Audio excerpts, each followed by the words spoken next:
أعوذ بالله السميع العليم من الشيطان اللعين الرجيم بسم الله الرحمن الرحيم الحمد لله المعروف من غير رؤية والخالق من غير ربية الذي لم يزل قائما دائما إذ لا سماء ذات أبراج ولا ليل داج ولا بحر ساج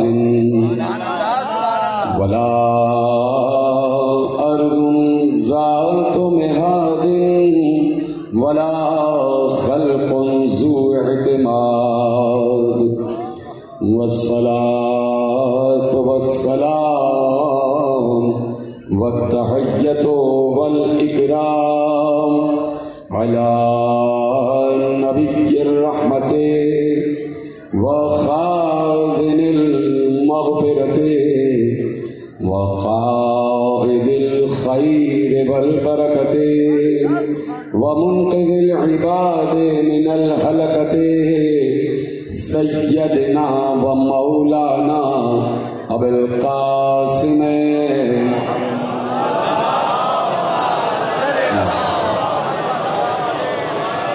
وأهل بيته الطيبين الطاهرين المعصومين المظلومين المنتخبين المنتجبين الذين أذهب الله عنهم الرجس وطهرهم تطهيرا.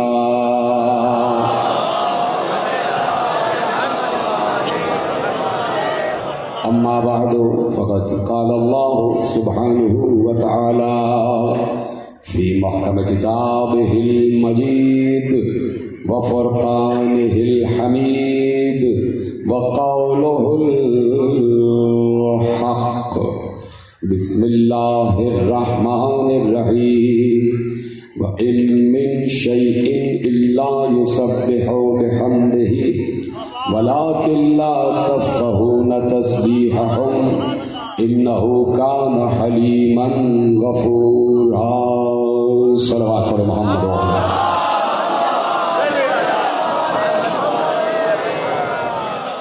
پروردگار عالم کا شکر ہے اور احسان عظیم ہے کہ اس نے ہمیں اس مصطفیٰ کی امت میں قرار دیا ہے جو مصطفیٰ اللہ کو ویسے پہچانتا ہے جیسے اللہ خود اپنے کو پہچانتا ہے.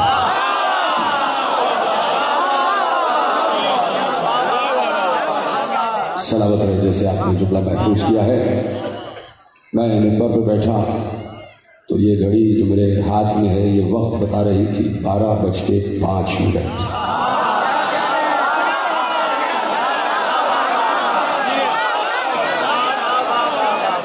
تو میرے عزیزوں، میں نے سوچا کہ 12 اور 5 کا تذکرہ تو واجب ہے، اس لیے کہ ابھی تو 12:05 وقت ہو رہا ہے، مگر 12 اور 5 اس وقت تھے جب وقت بھی نہیں تھا.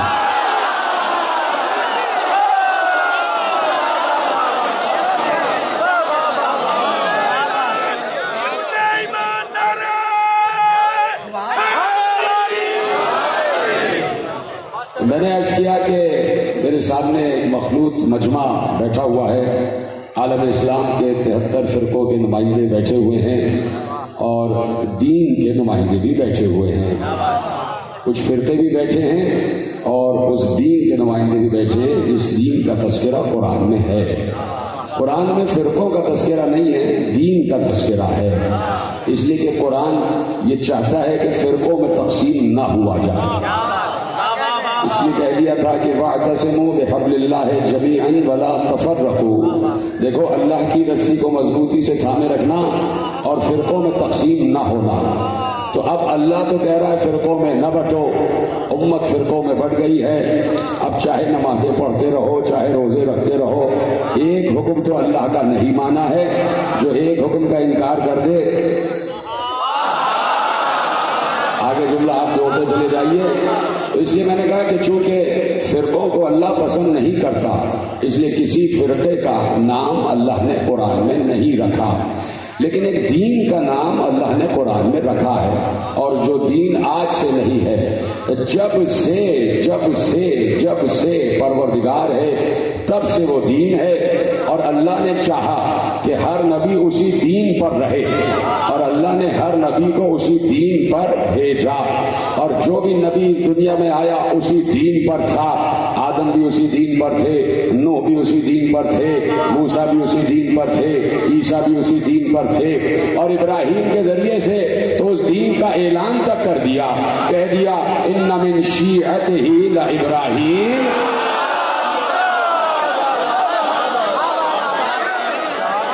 میرے عزیزو، بات یہ ہے کہ ہم اس مصطفیٰ کا تذکرہ کر رہے ہیں کہ جو اللہ کے دین پر اس وقت سے ہے کہ جب سے خود اللہ ہے، اور اللہ خود کہہ چکا ہے کہ لن تجد لسنت اللہ تبدیلا۔ آپ کی سماعتیں میری طرف مبذول ہیں، میں شکر گزار ہوں کہ آپ مسلسل میری طرف دیکھ رہے ہیں، اور میں آپ کے حوالے کچھ جملے کرتا ہوا آگے بڑھتا ہوں، بڑی تیزی سے جملے حوالے کروں گا تاکہ 12 کے بعد 1 تک جب سوئی پہنچے تو ہم اس 1 کو کچھ نہ کچھ تو سمجھ چکے ہیں۔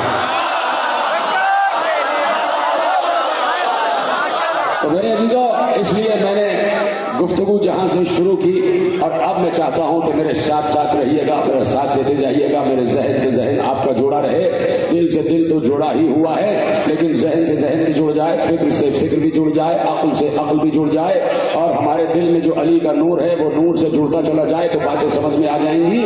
میں نے کہا کہ ہم اس مصطفیٰ کی امت میں ہیں کہ جو مصطفیٰ اللہ کو ویسے پہچانتا ہے جیسے اللہ خود اپنے کو پہچانتا ہے۔ توجہ ہے، آپ سے باتیں کر رہا ہوں، آپ مجھے دیکھتے چلے جائیے۔ میں بتانا چاہتا ہوں کہ ہم اس مصطفیٰ کو جانتے ہیں جس مصطفیٰ کا ذکر منبر سنونی پر علی کر رہے تھے، اور وہی مصطفیٰ ہم آج امت کے ساتھ شیئر کرنا چاہتے ہیں، بتانا چاہتے ہیں۔ تو اب کسی نے پوچھا معصوم سے، یہ گفتگو ہے اور یہ حدیث متفق علیہ ہے، حدیث قدسی متفق علیہ ہے، آپ بچپن سے یہ حدیث قدسی سن رہے ہیں، بچے بچے کو یہ حدیث یاد ہے کہ جہاں اللہ نے پہلا جملہ ادا کیا، اور پہلا جملہ ادا کیا تو اس سے ادا کیا کہ جس سے پہلے کوئی نہ تھا۔ اور میں آج شام کی مجلس میں نجف کالونی میں عرض کر رہا تھا کہ اللہ تنہا تھا، جب تنہا تھا تو کوئی نہیں تھا، جب کوئی نہیں تھا تو کوئی اس سے نہ بات کرنے والا تھا نہ اس کی بات سننے والا تھا، لیکن جیسے ہی اس نے اول مخلوق کو خلق کیا، جیسے ہی اس نے مصطفیٰ کو خلق کیا تو پہلی مرتبہ اللہ بولا۔ ادھر ہے سلامت رہے، اور میں بہت اہم گفتگو آپ کے حوالے کر رہا ہوں، اور آپ کو پتا ہے کہ جب بھی میں اس مقام پر گفتگو کرتا ہوں تو چونکہ ربیع الاول کی 6 ہو گئی ہے اور 12 کے آدھے کو 6 کہا جاتا ہے، تو ابھی 6 مزید ہونے والے ہیں تاکہ 12 مکمل ہو جائے۔ تو جب 12 ربیع الاول ہوگی مکمل تو ہم اس منزل تک پہنچ جائیں گے کہ جہاں ہم یہ کہہ سکیں کہ مقام مصطفیٰ کیا ہے، مقام رسالت کیا ہے۔ اس لیے میرا ساتھ دیتے جائیے گا۔ اس وقت کہ جب کچھ نہیں تھا تو اللہ کسی سے بات بھی نہیں کر رہا، نہ کسی کی بات سن رہا ہے، جب اول مخلوق کو اس نے خلق کیا جس کا نام اس نے مصطفیٰ قرار دیا تو پہلی مرتبہ اللہ بولا، اور بولا تو ایسے بولا یا احمد، جی سلامت رہے، ایسے سننا میرا ساتھ دیتے جائیے گا، یا احمد، اے میری سب سے زیادہ حمد کرنے والے، اے میری سب سے زیادہ حمد کرنے والے۔ ابھی جملہ اس کیا، اور جملہ اتنا قیمتی تھا کہ چاہتا ہوں کہ اس کثیر مجمع تک یہ جملہ پہنچ جائے۔ اللہ نے 1,23,999 انبیاء میں سے آدم کو صفی کہا، نوح کو نجی کہا، ابراہیم کو دوست کہا، موسیٰ کو کلیم کہا، عیسیٰ کو روح کہا، لیکن کسی کو محبوب نہیں کہا۔ ابھی گفتگو شروع ہوئی ہے، اور اس سے پہلے کہ گفتگو آگے بڑھے اور بیچ میں مجھے کچھ کہنا پڑے، یہ ساؤنڈ والے سے التماس ہے کہ ذرا آواز بڑھائیے، مجھے بہت زور لگانا پڑ رہا ہے، آواز تھوڑی سی اور بڑھائیے، آواز اور بڑھائیے، توجہ ہے۔ تو اب اللہ نے کسی کو محبوب نہیں کہا، توجہ ہے، پریشان کیوں ہو جاتے ہیں؟ یہ میری اور اس کی بات تھی، اللہ اور رسول بات کر رہے تھے تو کسی کو پریشانی تھی نہیں اور کسی کو اجازت بھی نہیں تھی. اب میری اس کی بات ہو گئی ہے. آپ میرے ساتھ دیکھتے چلے جائیں کہ اب اللہ نے کسی کو محبوب نہیں کہا، صرف ایک کو محبوب کہا، جسے پیدا ہی مصطفیٰ کیا، جسے خلق ہی مصطفیٰ کیا، اسے کہا محبوب. محبوب کا مطلب جو دل میں رہتا ہے، جس سے حد سے زیادہ محبت کی جائے، جو آنکھوں میں سما جائے، جو دل میں بس جائے، جو آنکھوں میں سما جائے، اسے محبوب کہا جاتا ہے. آپ یہ دنیا کی محبت، یہ انسانوں کی آپس کی محبت، یہ اس وقت کسی کو محبوب کہتے ہیں کہ جب بہت عرصہ دیکھ لیا جائے، آہستہ آہستہ دیکھ رہے ہیں اور ان کے افعال سے، ان کے اقوال سے، اس کے لہجے سے، اس کے اٹھنے سے، اس کے بیٹھنے سے، اس کے طرز گفتگو سے اور اس کے تمام اعمال و افعال سے جیسے جیسے سامنا ہوتا رہتا ہے ویسے ویسے محبت بڑھتی رہتی ہے اور پھر جا کے انسان کہتا ہے کہ تم ہمارے محبوب ہو. لیکن بات یہ ہے کہ ابھی مصطفیٰ خلق ہوئے اور فوراً کہہ دیا محبوب. ابھی تخلیق کی منزل پر مصطفیٰ کا نور آیا ہے اور فوراً اللہ کہہ رہا ہے تم میرے محبوب ہو، اور فوراً اللہ کہہ رہا ہے تم احمد بھی ہو، تم وہ ہو جس نے سب سے زیادہ میری حمد کی ہے. تو پروردگار کچھ دن تو دیکھ لیتا، ذرا چشم و ابرو دیکھ لیتا، ذرا زلفوں کو پرکھ لیتا، ذرا پیشانی کی کشادگی دیکھ لیتا، ذرا آنکھوں کا نور دیکھ لیتا، ذرا روشن رخسار دیکھ لیتا، ذرا نورانی ریش دیکھ لیتا، ذرا بہترین گردن دیکھ لیتا، ذرا محبوب کو بولتے ہوئے دیکھ لیتا، ذرا محبوب کو بات کرتے ہوئے دیکھ لیتا. اس کے بعد جب محبت بڑھتی تو کہہ دیتا محبوب یہ تو ابھی آیا ہے اور تو نے کہہ دیا محبوب. اس کا مطلب ہے کہ آنے سے پہلے جہاں رہ رہا تھا، آنے سے پہلے جہاں رہ رہا تھا وہیں پر حسن کے اکمال کی منزل پر تھا، وہیں پر حسن کے کمال کی منزل پر تھا. تو اللہ نے آتے ہی کہہ دیا تو میرا محبوب ہے. اور اب اللہ مخاطب ہوا یا احمد لولا لما خلقت الافلاک. یہ پہلا جملہ آپ کو بچپن سے یاد ہے. دوسرا جملہ اللہ نے ارشاد فرمایا اور اب تقریر آگے بڑھ رہی ہے. دوسرا جملہ ارشاد فرمایا کنت کنزا مخفیا فاحببت لك ان اعرف فخلقتك یا محمد. عالم اسلام کا پورا بھرا ہوا مجمع میرے سامنے بیٹھا ہے اور میں سب کی خدمت میں جملے عرض کرنے جا رہا ہوں کہ محمد کو وہاں سے پہچانو جہاں سے محمد ہے، جہاں سے محمد کا آغاز ہے، جہاں سے محمد کی ابتدا ہے، اور اس نگاہ سے دیکھو جس نگاہ سے محب اپنے محبوب کو دیکھ رہا ہے. جس نگاہ سے محب اپنے محبوب کو دیکھ رہا ہے. ایک بار کہا کنت کنزا مخفیا فاحببت لك ان اعرف فخلقتك یا محمد. میں چھپا ہوا خزانہ تھا، میں نے چاہا کہ میں پہچانا جاؤں، میں نے چاہا کہ میری معرفت ہو، میں نے چاہا کہ مجھے جیسا میں ہوں ویسا پہچانا جائے. تو اس لیے میں نے اے محمد تم کو خلق کیا. سنیے نا حدیث، سنیے سب کی حدیث. اب آگے بڑھتی ہے بات. معصوم سے کسی نے پوچھا، توجہ آخری آخری تک، معصوم سے کسی نے پوچھا مولا یہ ارشاد فرمائیے کہ اول مخلوق کو خلق کرنے سے پہلے اللہ نے اول مخلوق محمد کو کس لیے خلق کیا؟ تاکہ اسے پہچانا جائے. تو معصوم سے پوچھا گیا مولا اول مخلوق کو خلق کرنے سے پہلے کیا اللہ خود اپنے کو پہچانتا تھا؟ گفتگو یہی ہے اور اسی میں آپ کو مجھ سے بات کرنی ہے. موضوع یہی ہے. آپ کو پتا ہے کوئی لطیفے سنانے کا میں عادی ہوں نہیں، لہذا بات یہیں پر ہوگی اور بات اسی موضوع پر ہوگی اور آپ میرا ساتھ دیں گے جیسے پہلے جملے میں آپ میرے ساتھ رہے. کمالا مخلوق اول کو خلق کرنے سے پہلے کیا اللہ خود اپنے کو پہچانتا تھا؟ کیا وہ خود اپنے نفس کا عارف تھا؟ مولا نے کہا ہاں وہ اپنے کو پہچانتا تھا. یعنی جیسا اللہ تھا اور ہے ویسا وہ اپنے کو پہچانتا تھا. یعنی اللہ جانتا ہے کہ میں خالق ہوں تو کیسا خالق ہے، وہ جانتا ہے کہ میں رازق ہوں تو کیسا رازق ہوں، وہ جانتا ہے کہ میں رحیم ہوں تو کیسا رحیم، وہ جانتا ہے کہ میں کریم ہوں تو کیسا کریم، وہ جانتا ہے کہ میں ودود ہوں تو کیسا ودود، وہ جانتا ہے کہ میں لطیف ہوں تو کیسا لطیف، وہ جانتا ہے کہ میں خبیر ہوں تو کیسا خبیر، وہ جانتا ہے کہ میں قدوس ہوں تو کیسا قدوس، وہ جانتا ہے کہ مؤمن ہوں تو کیسا مومن، وہ جانتا ہے کہ میں سلام ہوں تو کیسا سلام، یعنی اپنی تمام صفتوں کو وہ پہچانتا ہے۔ اب سوال یہ ہے کہ اللہ اپنے آپ کو پہچانتا ہے تو اس کی اپنی معرفت سب سے بڑی معرفت ہوگی۔ اللہ جو اپنے کو پہچانتا ہے اس کی اپنی معرفت سب سے بڑی معرفت ہے، تو اتنی بڑی معرفت کے ہوتے ہوئے کیا وہ کسی ناقص معرفت کو خلق کرے گا؟ جس نے میرا ساتھ دیا اس کو میرا سلام۔ بہت اہم اور دقیق گفتگو کر رہا ہوں، مشکل بات ہے، لیکن میں آپ کی سماعتوں پر بھروسہ کرتے ہوئے اس موضوع کو میں نے اختیار کیا۔ جب وہ اتنی عظیم اپنی معرفت رکھتا ہے، اتنی بلند معرفت رکھتا ہے، اتنی کامل معرفت رکھتا ہے، جب وہ اپنے آپ کو مکمل پہچانتا ہے تو کیا کسی ایسے کو خلق کرے گا جو اسے نامکمل پہچانے؟ یہ ضروری ہے کہ جسے خلق کرے اپنی معرفت کے لیے وہ اللہ کو ویسے ہی پہچانے جیسے خود اللہ اپنے کو پہچانتا ہے، یعنی مصطفیٰ بھی اللہ کو ویسے رازق جانتے ہیں جیسے اللہ خود اپنے کو رازق جانتا ہے، مصطفیٰ بھی اللہ کو ویسے خالق جانتے ہیں جیسے اللہ خود اپنے کو خالق جانتا ہے، مصطفیٰ بھی ویسے اللہ کو رحیم جانتے ہیں جیسے اللہ خود اپنے کو رحیم جانتا ہے۔ تو جیسی معرفت اللہ کی ویسی معرفت مصطفیٰ کی، اور جب کامل معرفت کو خلق کر دیا تو اب کہا کہ تجھے خلق بھی اس لیے کیا تاکہ تیرے ذریعے سے میں دنیا کے سامنے اپنا تعارف پیش کروں۔ اے مصطفیٰ، اب تو دنیا کو بتانا کہ میں احد ہوں تو کیسا احد ہوں، میں رازق ہوں تو کیسا رازق ہوں، میں خالق ہوں تو کیسا خالق ہوں۔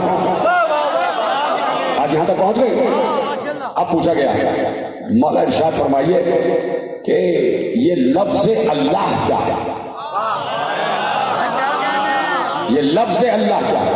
ابھی ذات اللہ کی بات نہیں ہو رہی، ابھی لفظ اللہ کی بات ہو رہی ہے۔ مولا یہ جو اللہ لکھا ہوا ہے تحریر میں، یہ اللہ کیا تھا؟ توجہ ہے، کہا یہ اللہ کیا تھا، یہ لفظ اللہ کیا ہے؟ معصوم نے کہا اصول کافی میں آقا محمد ابن یعقوب الکلینی نے لکھا کہ جب پوچھا گیا کہ یہ اللہ کیا تھا تو معصوم نے کہا اللہ اصل میں الہ تھا۔ اللہ لفظ اللہ اصل میں الہ تھا، اور جب الہ میں الف لام لگا تو وہ اللہ ہو گیا۔ بالکل سیدھی ہے، اس میں کوئی ایسی بات ہی نہیں جو سمجھ میں نہ آئے۔ اللہ اصل میں الہ تھا، الہ سے اللہ ہو گیا۔ جب ال لگتا ہے تو تمام تر عبادتیں اسی کے لیے۔ اب آپ سے سوال پوچھتا ہوں، الہ کا مطلب کیا ہے؟ الہ کا مطلب ہے جس کی عبادت کی جائے، سیدھی سی بات ہے۔ الہ کا مطلب ہے جس کی عبادت کی جائے۔ دے دیا آپ نے جواب۔ دوسرا سوال، اللہ لائق عبادت ہے؟ بے شک ہے۔ تیسرا سوال، وہ کب سے لائق عبادت ہے؟ جیت رہے، سلامت رہے۔ اللہ لائق عبادت ہے تو وہ کب سے لائق عبادت ہے؟ جواب یہ ہے کہ جب سے اللہ ہے تب سے وہ لائق عبادت ہے۔ تو یہی تو ہم سمجھانے کی کوشش کر رہے ہیں کہ جب سے وہ ہے تب سے لائق عبادت ہے، تو تبھی سے تو کوئی ایسا بھی ہو جو اس کی عبادت کر رہا ہو۔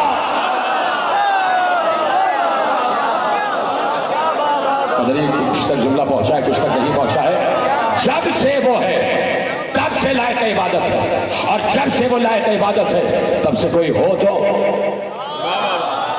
جو اس کی عبادت کر رہا ہو۔ جملہ معصوم کا یہ ہے کہ اللہ جو ہے وہ الہ تھا، وہ الہ یقتضی معلوہا، اور الہ ہونے کا تقاضا یہ ہے کہ کوئی معلوہ بھی ہو، معبود ہونے کا تقاضا یہ ہے کہ کوئی عابد بھی ہو۔ تو ان عبادت گزاروں کو تو تلاش کرو کہ جو جب سے ہیں کہ جب سے وہ ہے، کہ وہ تب سے ہیں کہ جب سے وہ ہے۔ کون ہے وہ عبادت گزار؟ قرآن نے آیت رکھ دی کہ اللہ نے کہہ دیا سبحان الذی اسرا بعبدہ لیلا من المسجد الحرام الی المسجد الاقصی الذی بارکنا حولہ، برکت ہے وہ ذات جو اپنے عبد کو لے گئی راتوں رات ایک مسجد سے دوسری مسجد تک۔ پیغمبر کا سفر معراج مسجد سے مسجد تک ہے۔ اب یہ جو تجھے بیٹھے نا یہ ہمارے مرزا ندیم یہ چپ بیٹھے اور یہ کہہ رہے ہیں کہ ان کی تقریر ہو رہی ہے خراب، یہ تقریر بیٹھ گئی اس لیے کہ یہ سمجھتے ہیں کہ مجمع نعرے لگائے گا نا تو تقریر ہوگی کامیاب۔ یہ دونوں حضرات چپ بیٹھے اور آپ ان کو چپ بیٹھا ہوا دیکھ رہے ہیں تو آپ بھی چپ ہیں۔ تو یہ جو انجن بیٹھا ہے نا یہ چپ ہے اور یہ دونوں ایک دوسرے سے بات کر رہے ہیں کہ رہ گئی تقریر، رہ گئی تقریر۔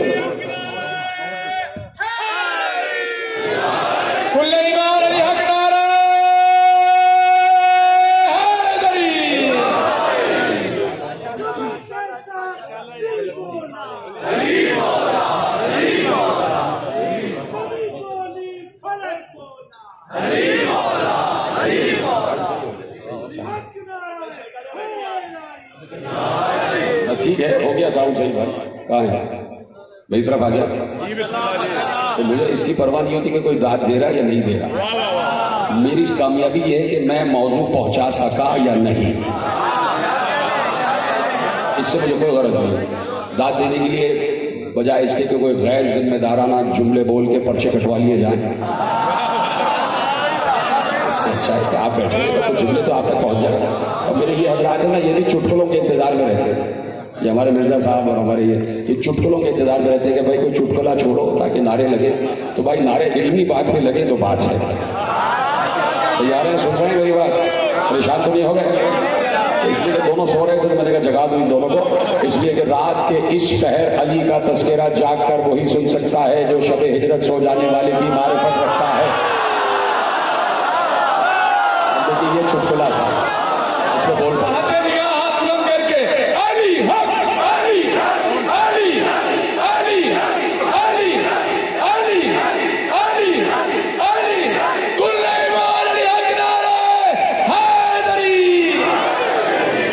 موضوع تو وہی رہے گا اور مجھے یقین ہے کہ آپ سب میرے ساتھ ہیں، سن رہے ہیں، بولو یا نہ بولو مجھے آپ سے کوئی شکایت نہیں ہے، اس لیے کہ آپ سب مجھ سے محبت کرتے ہیں۔ خدا کا شکر ہے کہ علمی مجمع میرے سامنے بیٹھا اور میں علمی گفتگو آپ کے حوالے کر رہا ہوں کہ الالہ یقتضی معلوہا، معبود ہونے کا تقاضا یہ ہے کہ کوئی عابد بھی ہو، معبود ہونے کا تقاضا یہ ہے کہ کوئی عابد بھی ہو، تب ان عابدوں کو تلاش کرتے ہیں، اب ان عبادت گزاروں کو تلاش کرتے کہ وہ کون ہے کہ جب سے وہ ہے، وہ کون ہے کہ جب سے وہ ہے۔ میں نے ابھی پہلا جملہ کہا تھا کہ اللہ نے پہلی منزل پر ابھی ایک لمحہ ہوا ہے اپنے محبوب کو خلق کیا ہے اور اتنی بڑی ڈگری دے دی، اے میری سب سے زیادہ حمد کرنے والے۔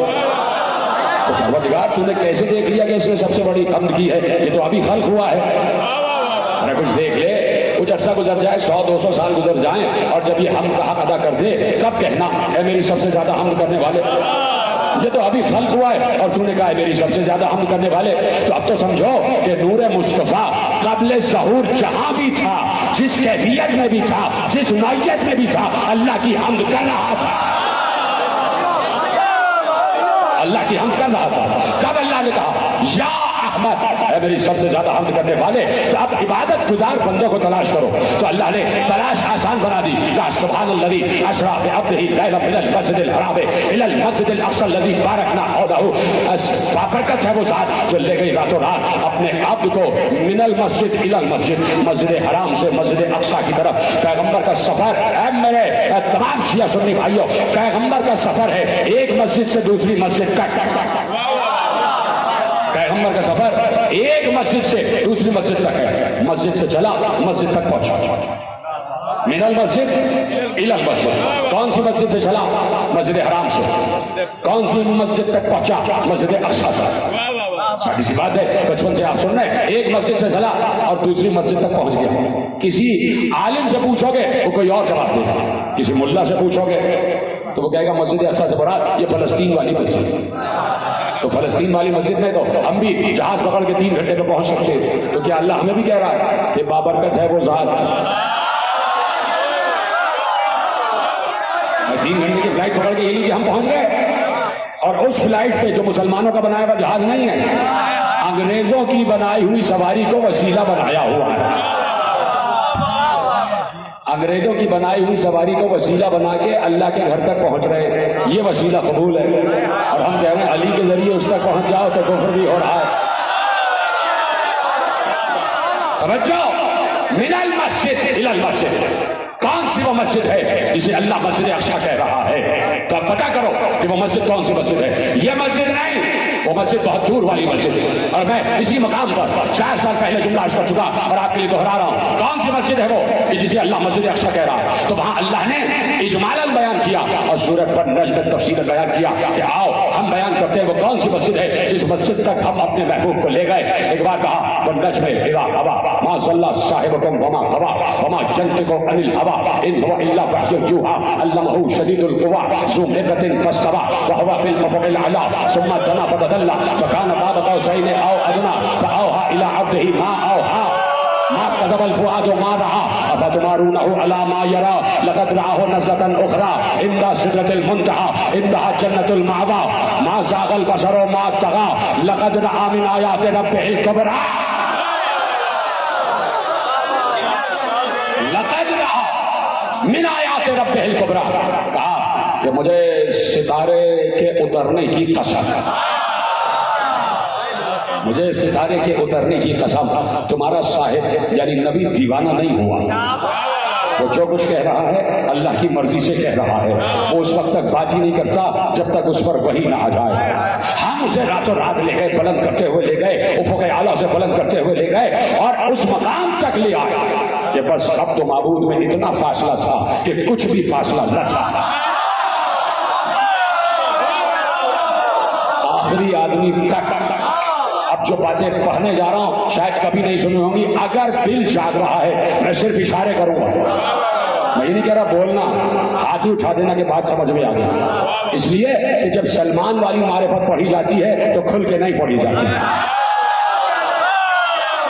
اب گفتگو ہو رہی ہے کون سلمان صفت بیٹھا ہوا ہے اور کون قمبر صفت بیٹھا ہوا ہے.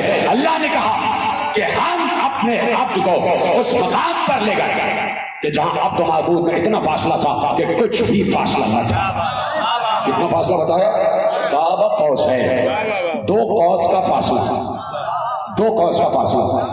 میں کسی منزل پر عرض کر رہا تھا کہ اس وقت جتنے لوگ یہاں بیٹھے بشمول جہاں جہاں بات سنی جا رہی ہے، پوری کائنات، پوری دنیا جہاں جہاں پھیلی ہوئی ہے، یہ چونٹیاں جو چل رہی ہیں، اشیاء الارض جو چل رہے ہیں، یہ پرندے جو اس وقت درختوں پہ خاموش بیٹھے ہوئے ہیں، یہ جو چوپائے ہیں جو اس وقت اونگ رہے ہیں، یہ جنات جو ہیں جو اس وقت یہی کہیں پھر رہے ہیں، ذکر سن رہے ہیں، وہ انبیاء، وہ صالحین، وہ شہداء، یہ پوری خلا، یہ فضا، یہ سب کچھ بشمول ہم سب کے ساتھ اللہ ہے نا؟ ہم سب کے ساتھ اللہ ہے. اور وہاں سے بات آگے بڑھا رہا ہوں. میں نے پرسوں کی تقریر میں کہا شہرک سے بھی زیادہ قریب ہے. مدینہ ٹاؤن کی مسجد میں جو موجود تھا شہرک کی طرح قریب ہے. تو میں نے کہا کہ جب عام انسانوں سے اتنا قریب ہے تو مصطفیٰ سے کتنا قریب ہوگا.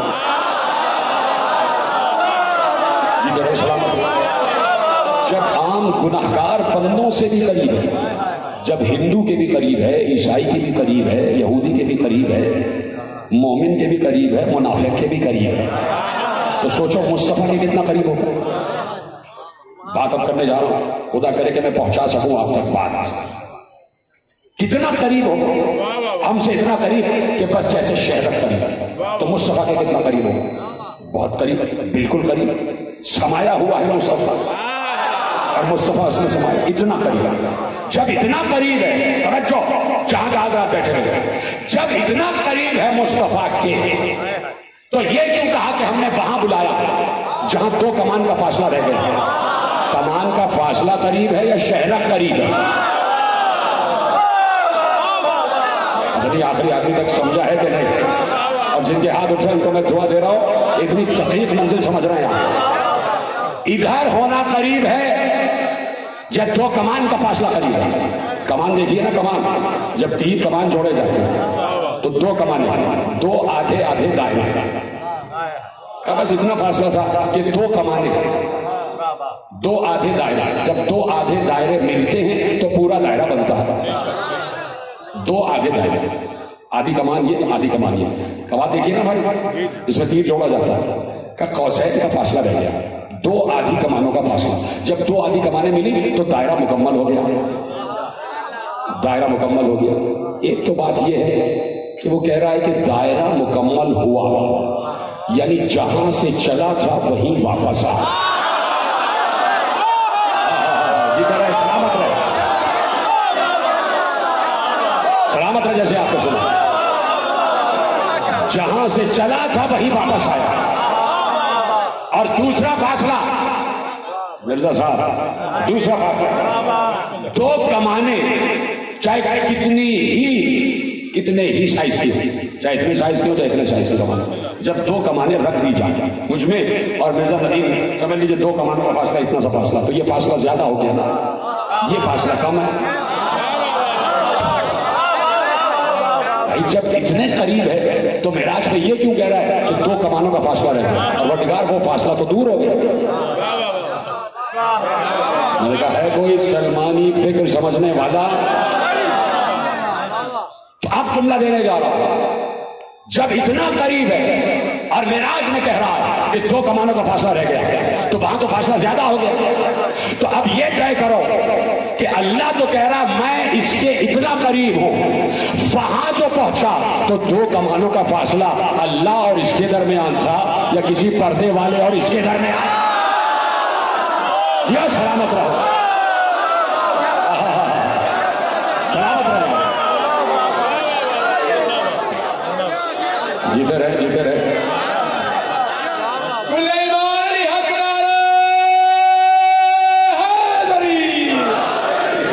پہنچ گئی بات آپ تک کہ دو کمان کا فاصلہ رہ گیا، اب تو معبود اتنا کہ کچھ بھی فاصلہ نہیں۔ اور پھر ہمیں جو بات کرنی تھی ہم نے کی، براہ راست ہم نے باتیں کی ہے۔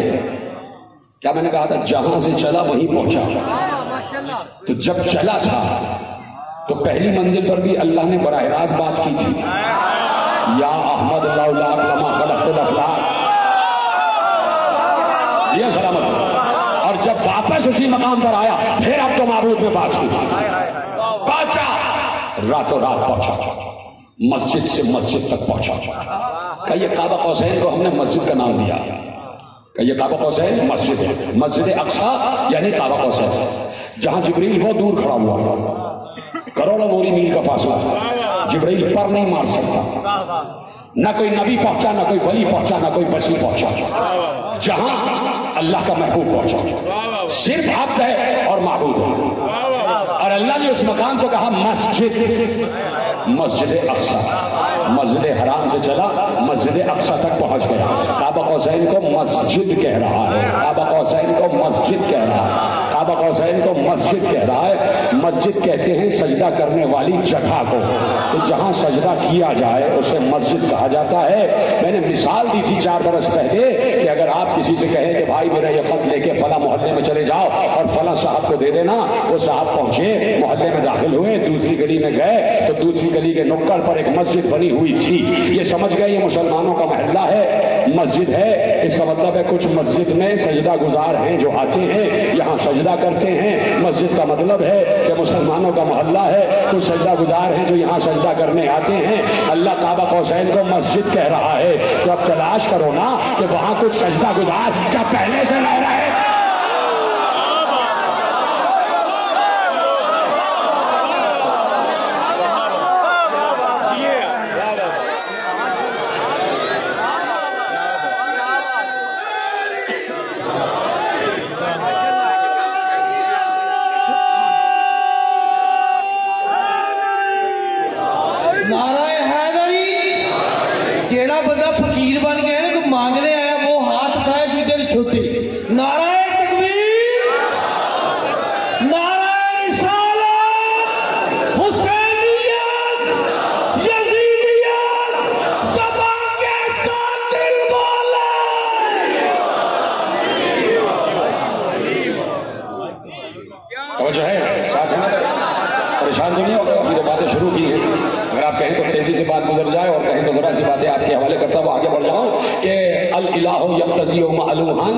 معبود ہونے کا تقاضا یہ ہے کہ کوئی عبد بھی ہو، تو ان کو اس وقت سے تلاش نہ کرو جب وقت، اس وقت سے تلاش کرو جب وقت بھی نہیں تھا، اور یہ اس نور کا حصہ تھے جس نور کی عظمت سے بنائے گئے۔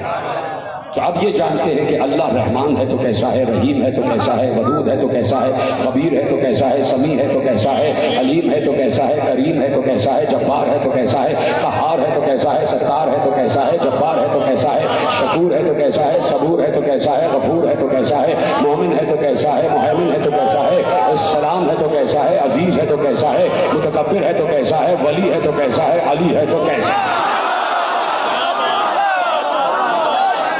یہ وہ بندے ہیں کہ جو اللہ کی معرفت تامہ رکھتے ہیں، پہچانتے ہیں کہ وہ خلق کرتا ہے تو کیسے کرتا ہے۔ اب اللہ نے کہا وَإِن مِّن شَيْءٍ إِلَّا يُسَبِّحُ بِحَمْدِهِ وَلَكِن لَّا تَفْقَهُونَ تَسْبِيحَهُمْ إِنَّهُ كَانَ حَلِيمًا غَفُورًا۔ اللہ کہہ رہا ہے کون سی ایسی شے ہے جو اللہ کی تسبیح نہ کرتی ہو، لیکن تم ان کی تسبیح کو سمجھتے نہیں۔ یہ تم سے مراد میں اور تم اور سارے ملا، کوئی ان کی تسبیح نہیں سمجھتا کہ کائنات کا ذرہ ذرہ اللہ کی تسبیح کر رہا ہے۔ کون سی ایسی شے ہے جو اللہ کی تسبیح کر رہی ہو لیکن تم اس کی تسبیح نہیں سمجھتے؟ تو اب کہا کہ تفقہون، تم ان کی تسبیح نہیں سمجھتے۔ اگر کوئی ان کی تسبیح سمجھ لے تو وہ تم میں شامل نہیں۔ اگر کوئی ان تمام اشیاء کی تسبیح سمجھ لے اور سمجھ کے بتا دے تو اس کا مطلب ہے کہ وہ لفظ تم میں شامل نہیں ہے، وہ تم سے الگ ہے۔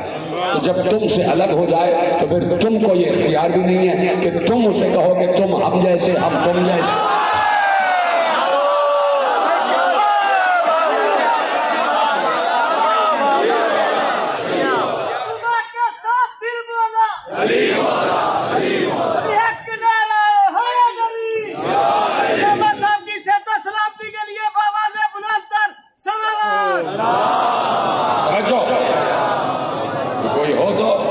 تسبیحات بیان کرے، جو ان کی حمد بیان کرے۔